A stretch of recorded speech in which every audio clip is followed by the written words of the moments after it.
Hi, my name is Autumn Kurtz, and if you are watching this video, chances are you have experienced a blighted ovum or you are preparing for a laparotomy or a salpingo-oopherectomy. And I'm sorry, it sucks.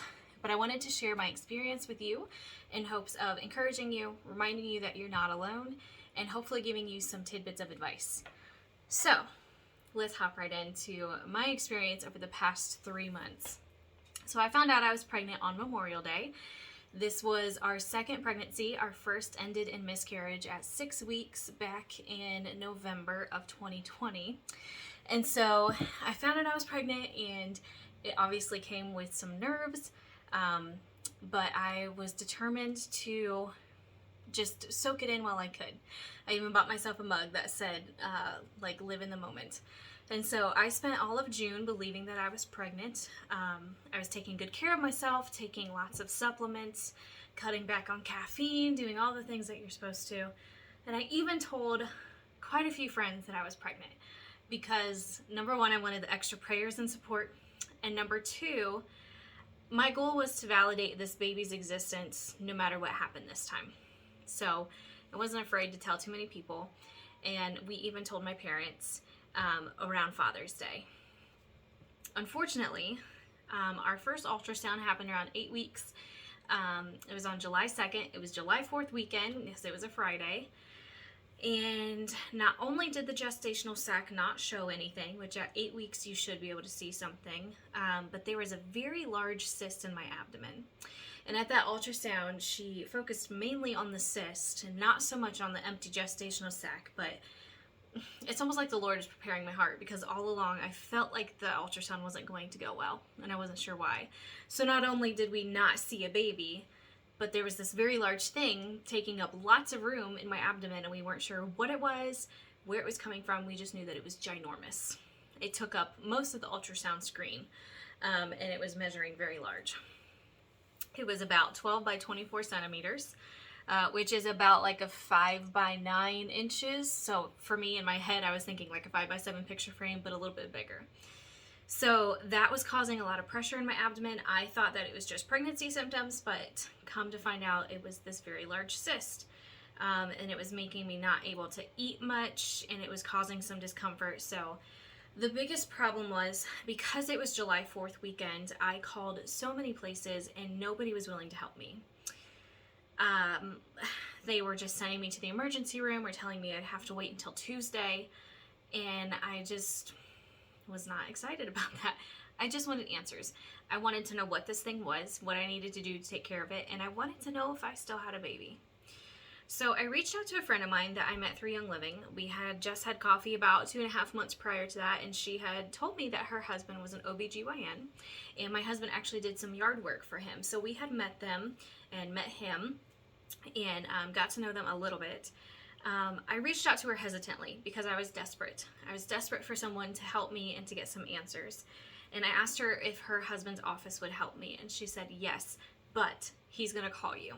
So Dr. Alford actually personally called me. He called me to see what was going on, and he told me to reach out to a certain person. And then he called me again later that night to check on me to see how things went with that. And so it was the first time that entire weekend that I felt like somebody cared and somebody was listening, and it was such a huge answer to prayer. And so that was amazing.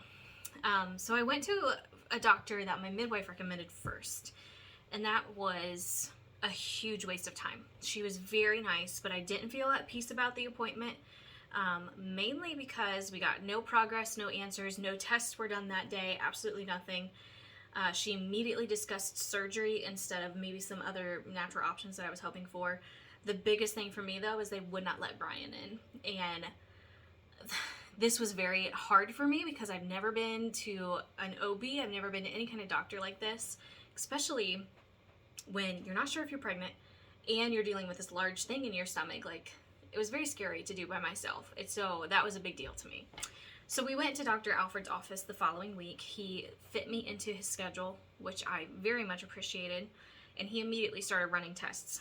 We had HCG blood work done that day and scheduled round 2 of HCG testing and an ultrasound for a few days later, so from a Friday to a Monday. My HCG originally looked somewhat normal, since it was in the correct range for how far along I was, but the second result definitely showed a decline in the HCG, so we were 99% sure it was a blighted ovum at that point, but he was still wanted to be sure, which was very reassuring. So we had an ultrasound and all that kind of stuff, so we decided that it was a blighted ovum, and he started discussing surgery to remove the cyst and do a DNC at the same time. However, I told him that I preferred to miscarry naturally. I didn't want a DNC, and I wanted to see if the cyst would shrink on its own, even though he didn't think it was very likely. He was completely respectful of my decision, and he said, "That's fine. I will just monitor you." And so that was very reassuring. We were leaving for vacation that following week, and so he wanted to see me as soon as we got back. So we went on vacation, and I was physically and mentally prepared to miscarry on vacation because I assumed that my body was ready to get rid of it at any moment. I was taking lots of supplements and natural things to try to speed things along, and nothing happened on vacation. At the end of our vacation, I hit 12 weeks, and so I was getting a little concerned. So when we got back from vacation, we got back on a Saturday, and then that following Tuesday, which was August 3rd, I woke up and I just knew something wasn't right. So I went to the bathroom and I immediately miscarried in the toilet. I had a cheesecloth on the toilet. I was ready to try to catch some of it so that we can maybe send it off for testing. And it was just, that's a feeling I'll never forget, to feel that gestational sac leave my body. So it was pretty emotional. But I was ready for it, so I called my mom. She came over and helped me, and she sat with me for a little bit. So about 30 minutes later, we were sitting and talking about, taking stuff to the doctor that day. I stood up from the couch, and I felt a huge gush, like I have never felt before. And I looked at my mom, and I said, "Don't leave yet." And I ran upstairs, and it was like someone had turned on a tap. It was pretty bad. So I told her, I said, "Well, I'm not like lightheaded, and this can be normal as long as you don't, they say if you don't fill a pad or 2 pads in an hour or something like that." I said, "So let's just kind of keep an eye on it." So we waited a little bit longer to see how the bleeding progressed because I knew some bleeding can be normal. But when my mom left, I started getting lightheaded. Every time I went to the restroom, I would get lightheaded, and I've never been like that before. So the bleeding was increasing, it was not stopping, and I was getting dizzy. So I called my mom and I said, "I need you to come back home." I started reaching out to a friend of mine who is an EMT, and he was like, "You should probably get somewhere and get some fluids and stuff like that in you." So so I ended up in my bed. My mom came over and she was kind of monitoring me. She called my OB and told her what was going on. Cramping had started, which I later found out was technically contractions because my body was going through labor, and that was a interesting feeling that I've never gone through before. And so I was so lightheaded and weak, and I was losing so much blood that the OB said that I needed to go to the emergency room, which was scary for me. I've never been to the emergency room except once in my life, and that was a long time ago. So we decided we need to go to the ER. However, I could not get off my bed. I was so dizzy and lightheaded and weak. I didn't have the willpower or the strength to get to the car to go to the emergency room. So my mom actually called a friend, and she came over and helped my mom get me out of bed. I packed a little bag. I went to the restroom one more time, and my husband got home just in the nick of time to help me in the car and to hold me in the car. And I was so scared, but I was so glad that he was there. He was able to hold me in the back seat while my mom drove us. So they wheeled me in a wheelchair inside and back to a room. And after a while, I told him and the nurse that I needed to go to the bathroom. And she said, "Well, can you go on your own?" And I said, "Well, if Brian goes with me, it should be fine." Poor Brian. He has seen so much of me this year. So Brian walked down with me down the hallway. It was like down the hallway and down a corner. It was a little bit of a walk from my room. and we went to the restroom. And at this point, every bathroom trip came with more blood loss and very big clots. Again, a feeling I will never forget, and I hope I never have to experience again. It was very emotionally draining and physically draining, literally. So I started getting lightheaded, and I told Brian, I said, I'm gonna need a wheelchair to get back to the room.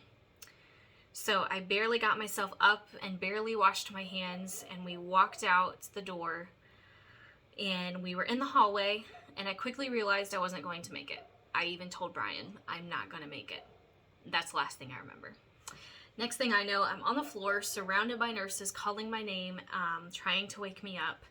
Apparently I passed out. Brian caught me and yelled for help, and he said it was like a movie, like people came running. So they got me up into a bed and wheeled me back to my room, where about 4 nurses started monitoring me. They started running tests and, got an IV in me, blood pressure, some artery test on my wrist that was not comfortable. I mean, just all sorts of stuff. They also let my mom in at this point. Now, keep in mind, this is all during COVID, but I was so thankful they let her in because I know she was worried, and she was able to bring my bag. And so Brian and my mom were there despite the restrictions, which was great. So soon after all of this happened, a nurse came back and took me back for an ultrasound. She was super sweet and helpful, especially in a very vulnerable state. She was just wonderful. And so she helped me change my gowns and just everything that I needed help with. She was so sweet. So I was back there for about 45 minutes, but on my way to the ultrasound room, I actually passed my OB in the hallway. So he came back and he found me and he put his hand on my shoulder and he's like, it's okay, we're gonna take care of you. So I'll wait for your ultrasound to be done and then we'll figure out what we need to do. So once the ultrasound was done, we wheeled back to my room, and he actually walked with us, and he helped me get into bed. He even covered me up with a blanket because I was literally shivering, and he told us, he said, it looks like you're gonna need a DNC. I was so thankful that he just happened to be there that day at the hospital. That was such, that was one thing going to the hospital that I was confident in, knowing that he was there. So they ended up wheeling me up to labor and delivery, which is weird. And not long after that, I was in the operating room.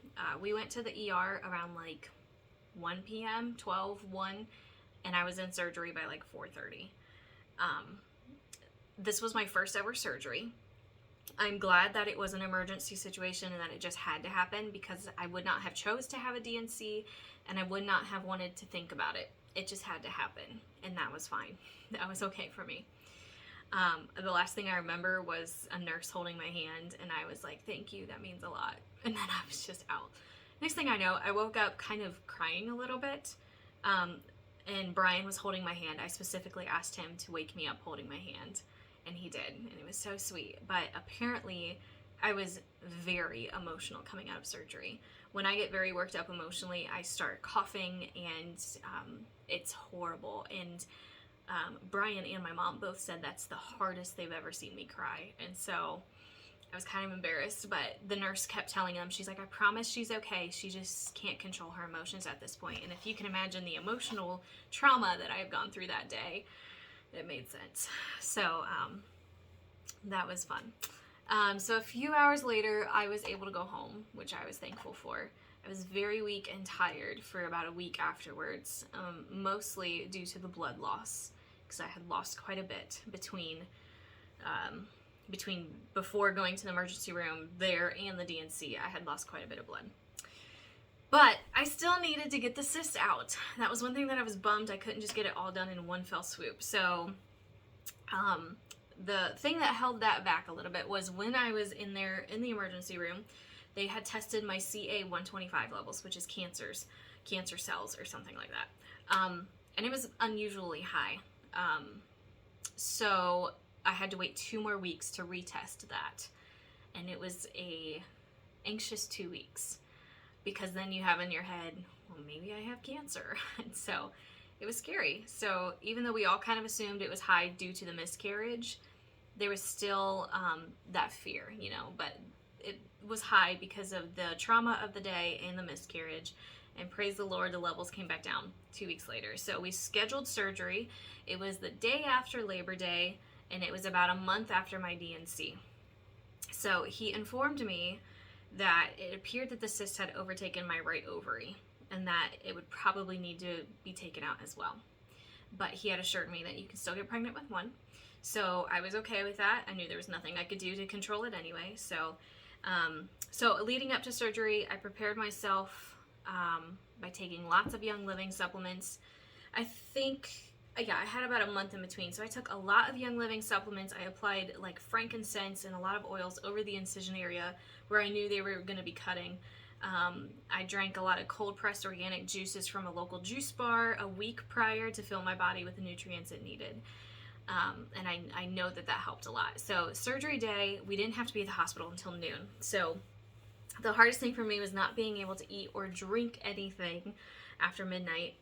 And Brian went to work that morning, so I had to keep myself busy. So I ended up cleaning the entire house because I knew we would have visitors and I knew I wouldn't be able to clean after the surgery. So we went to the hospital at noon, and my surgery was scheduled for 1:30. The surgery prep area gave me a little anxiety because this was also a first for me. It just felt very impersonal, literally just a curtain drawn for your privacy. But my nurse that was prepping me was fantastic. And a friend that worked there actually stopped and had me fill out some paperwork, but that helped ease my mind. And then shortly after, my doctor came in. He reviewed the procedure with us and assured us everything would be fine. And he came behind me and he prayed with us. And it was so reassuring and just so sweet and special. So I actually got to go into surgery about half an hour early, which I was fine with because I hated just sitting there and waiting. So when they were ready to take me back, I definitely started crying because I didn't want to leave Brian, and I'm probably going to get emotional talking about it because it was scary. Like, I knew I was going to be okay, but just knowing that Brian couldn't be with me, it scared me. So, that was the one time that I was glad to have a mask on because I am an ugly crier, and so that was covering up the ugly crying. But Brian was super sweet, and he was just trying to comfort me best he could. He told me I'd be okay and that he loved me. I couldn't talk because I was crying, but he gave me a kiss on the forehead.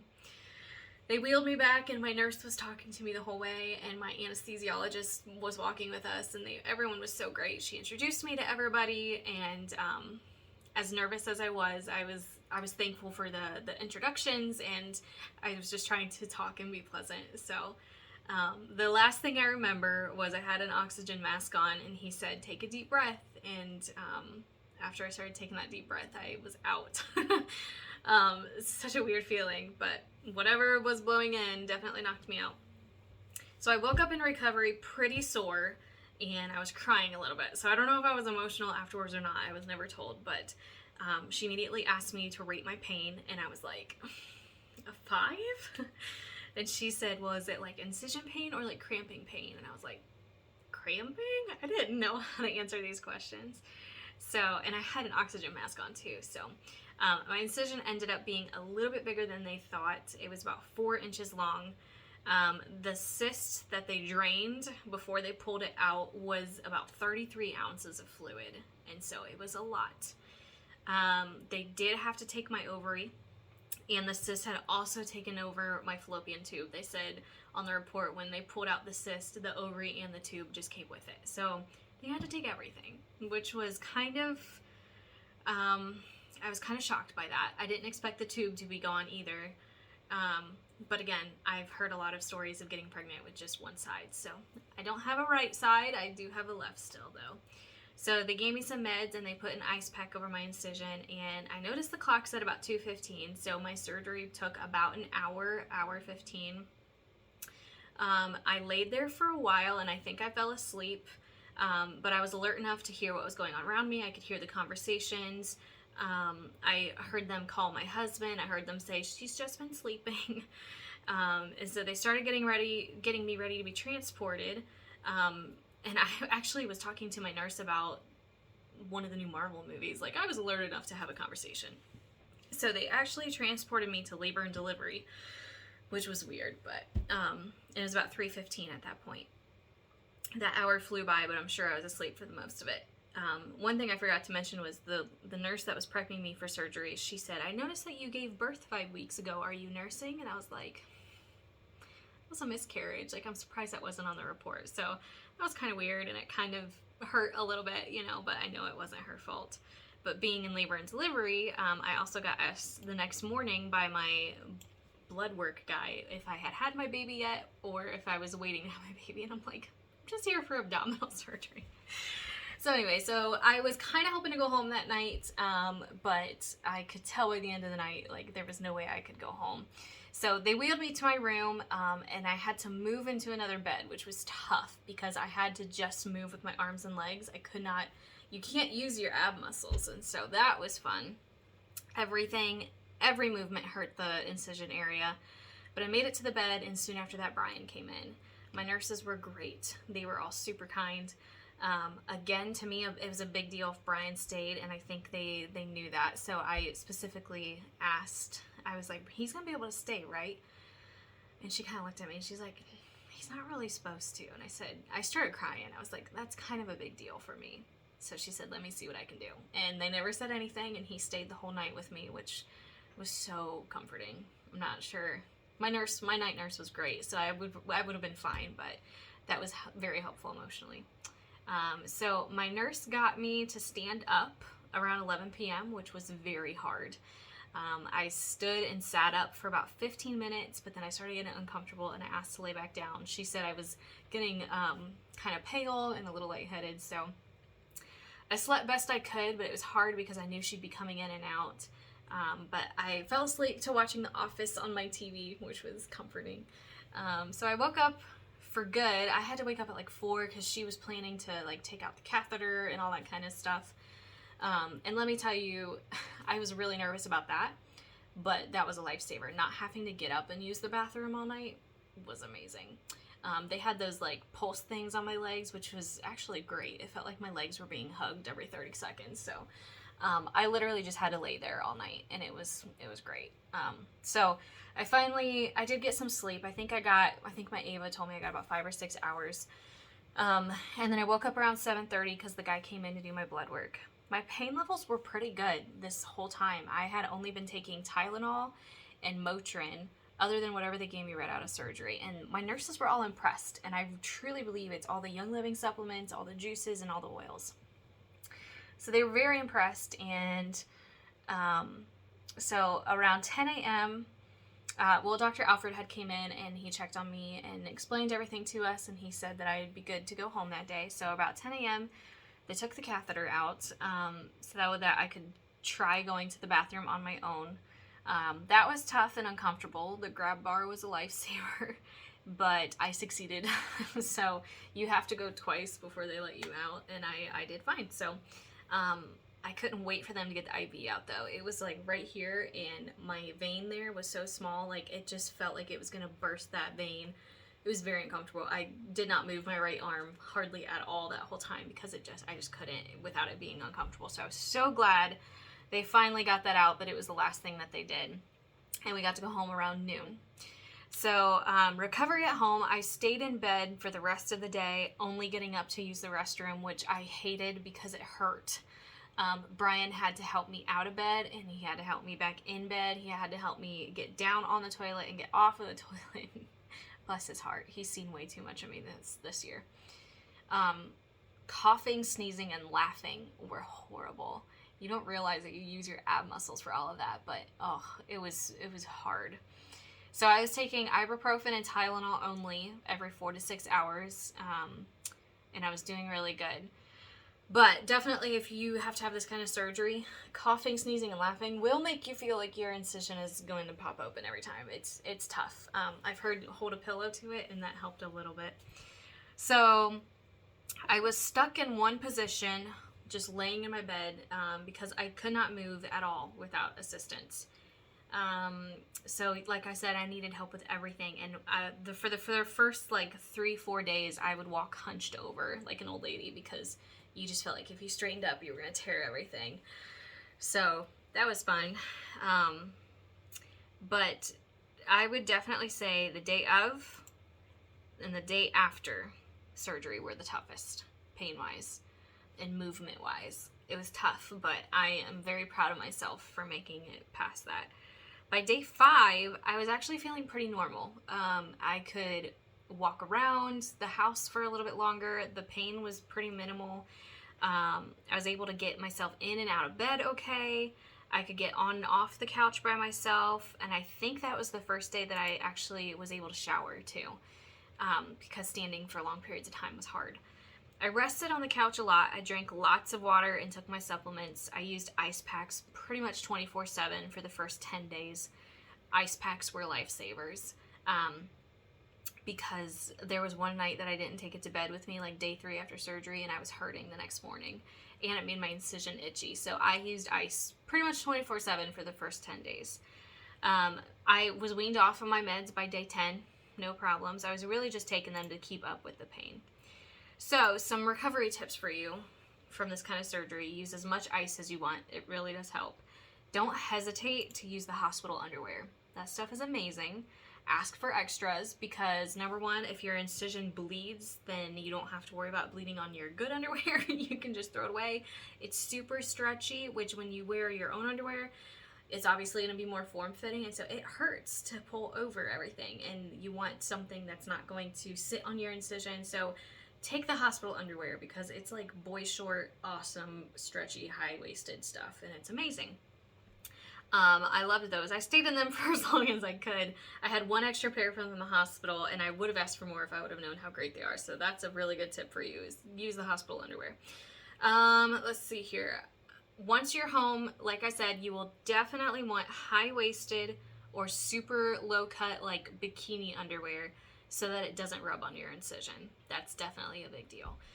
I also pretty much lived in nightgowns for the first week because they're so comfortable, and pulling pants up over was a little bit painful, a little bit tough. So nightgowns are going to be your best friend. You can get them at Walmart for super cheap. So make sure you do that.